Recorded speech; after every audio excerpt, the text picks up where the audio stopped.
Okay, so we're going to continue with that chapter from the boy in the back at the back of the class, and the chapter was chapter 13, and it was called "The Something That Changed Everything," and he just read just written a top secret message that said, "I heard something on the bus. We must tell Ahmed about it. Meet me in the library at break time. Top secret." Okay. I folded the message up until it was so small that I could hide it in my hand. And when Mrs. Khan and Ms. Hemsley weren't looking, I passed it to Tom. Tom looked around, and when nobody except me was watching him, he opened it and read it up. And read it. Then he gave me a nod and pretended to need another piece of paper, went to Mrs. Khan's desk and gave Josie a note on the way back to his seat. When I saw Josie read the note and quickly pass it to Michael, who dropped it on the floor, but luckily everyone was too busy writing their lines to notice, and he snatched it back up again. He looked over at me and gave me a thumbs up, and then stuffed the top secret message into his pocket. As soon as the bell for first break began to ring and Mrs. Khan told us to leave everything where it was, I ran to the library room and waited outside. It was the old place in school. No one ever tried to go into it at break time. A few minutes later, Josie and Michael came running up the corridor. "Tom's in the playground with Ahmed," said Josie. "We can fill him in later." "What did you hear?" said Michael, his eyes wide. I quickly told them everything that the man and the woman on the bus said, that no more refugees being allowed into the country, and then that Ahmed had told me about his mum and dad being left behind. I had to tell them about his sister Sarah too. I felt bad about breaking my promise, but I knew that Ahmed wouldn't mind me telling Josie and Michael about it, because this was a real emergency, and they were his friends too. "You mean if he doesn't find them before the end of the month, then Ahmed might never see his mum and dad again?" gasped Josie. I shook my head. "Not once the government closes the borders."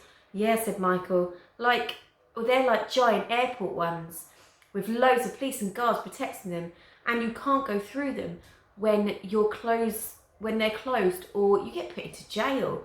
Michael looked at his watch and pressed a button so that it lit up and showed the date. If they're closing all the gates at the end of this month, that means they only have got 9 days to find them. "What do we do?" asked Josie. "I say we tell Mrs. Khan and Miss Hemsley. They'll know what to do," I said. Michael and Josie agreed. We ran to the staff room and knocked loudly on the door. We're not supposed to disturb teachers in the staff room at break time, because that's where they go to drink lots of tea and find answers to questions that they can't find in their answer booklets. I know, because Josie's auntie is a teacher, and she told Josie, who told me. But Mrs. Khan and Miss Hemsley had told us to go and find them if something was wrong, and this something felt like the most something I have ever heard of. After a few minutes, Mr. Gaffer opened the door and looked down at us with a frown. He's the deputy head, which means he is in charge on the days that Mrs. Sanders is away. But Mrs. Sanders is never ever away, so I don't really know what he does, to be fair. "Yes," he asked. "Please, sir, we need to see Mrs. Khan and Miss Hemsley immediately." I said. It's an emergency," asked Josie. "Is it really?" he said suspiciously. We all nodded our heads at least 10 times. "All right, just hold on," replied Mr. Gaffer as he closed the door. Josie twisted her head nervously around her finger and stuffed a whole chunk in her mouth. And Michael started kicking the wall lightly as we waited. After what felt like about 20 whole minutes, but couldn't have been more than one really, Mrs. Khan and Miss Hemsley came to the door. "Is something the matter?" said Mrs. Khan. "Is it to do with Ahmed?" We all nodded again. Miss Hemsley and Mrs. Khan stepped out into the corridor and closed the staff room door behind them. We all started talking at once. Mrs. Khan held up her hand. Calm down now. Oh, one at a time, please. "Miss, the government are going to close the gates," I began. Josie said, "And Ahmed's mum and dad are on the other side. They might get stuck. And there's only 9 days left until the dates close," said Michael, showing Mrs. Khan his watch. Mrs. Khan and Miss Hemsley looked at each other and then looked back at us. "What do you mean by gates?" said Mrs. Khan gently. "You know, the gates at the edge of the borders," said Michael. "The ones where all the police with the big guns are. The refugees have to come through them to get into the country." "Ah," said Mrs. Khan. "And where did you hear that? they were going to be closed. Was it on the news? I told her about the man and the woman on the bus. I see, said Mrs. Khan. She was quiet for a moment, and I saw her give Miss Hemsley another look. Then she said, Ahmed is a lucky boy to have such caring friends, but you don't have to worry at all. His foster mother, who you've seen coming to pick him up every single day after school, is there to look after him until his family can be found. And she's working with some very clever people to help find Ahmed's family just as quickly as possible. We all looked over at each other in surprise. So the woman in the red scarf was Ahmed's foster mother.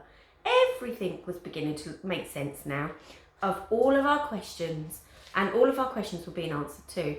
Clever people, like who, miss? Said Khan. Well, clever people for the government, said Mrs. Khan, and lawyers and some wonderful kind-hearted ministers who are working in Parliament charities too, said Miss Hemsley. That's right, agreed Mrs. Khan. They're doing everything they can to make sure Ahmed's mum and dad are found. That's their job, you know. But what if they don't find his family before they close the gates, I asked. Miss Hemsley and Mrs. Khan smiled, but they didn't smile with their whole face, so I knew right away that it was a pretend smile. Everyone is doing everything they can, said Miss Khan again. Miss Hemsley nodded, and they looked at me.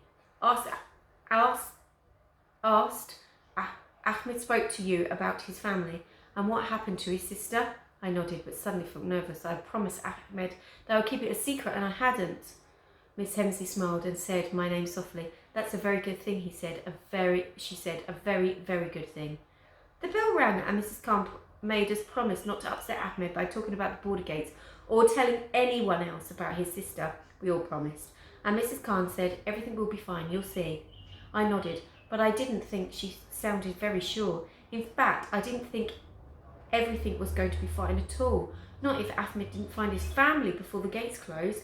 That afternoon, we told Tom what had happened, and we all came to a decision. We were going to try and help instead. And to that, we would need to go on our first top secret mission. Oh my, I wonder what that top secret mission is going to be. I am getting a little bit excited. I am really enjoying this book.